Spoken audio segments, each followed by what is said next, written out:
আজি উচ্চতৰ মাধ্যমিকৰ ফলাফল ঘোষণা হ'ল।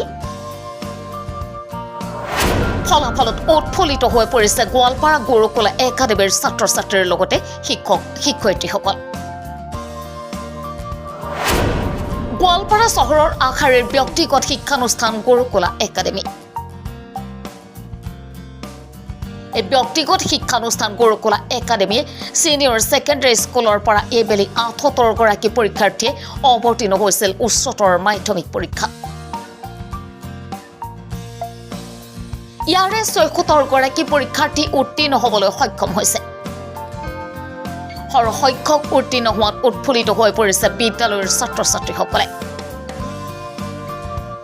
৫৫ গৰাকী প্ৰথম বিভাগত, ১৮ গৰাকী দ্বিতীয় বিভাগত আৰু ৩ গৰাকী তৃতীয় বিভাগত উত্তীৰ্ণ হৈছে।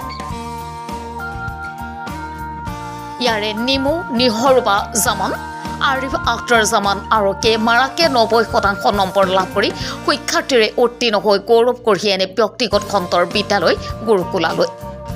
আনহাতে ২৬ গৰাকীয়ে ৰসায়ন বিজ্ঞানত, ২৪ গৰাকীয়ে পদাৰ্থ বিজ্ঞানত, জীৱবিদ্যাত ১২জন, ইংৰাজীত ৭জন আৰু ঐচ্ছিক ইংৰাজীত ১০জন আৰু ঐচ্ছিক অসমীয়াত ১২জনে লেটাৰ নম্বৰ লাভ কৰিবলৈ সক্ষম হৈছে গুৰুকুলা বিদ্যালয়ৰ পৰা।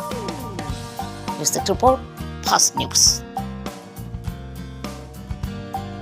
গুৰুকুলা একাডেমীৰ প্ৰিন্সিপালে কৈ আছিলোঁ, এইবাৰ সদ্যঘোষিত ৰিজাল্টত আমাৰ 76 ষ্টুডেণ্টছে এক্সাম দিছিলে।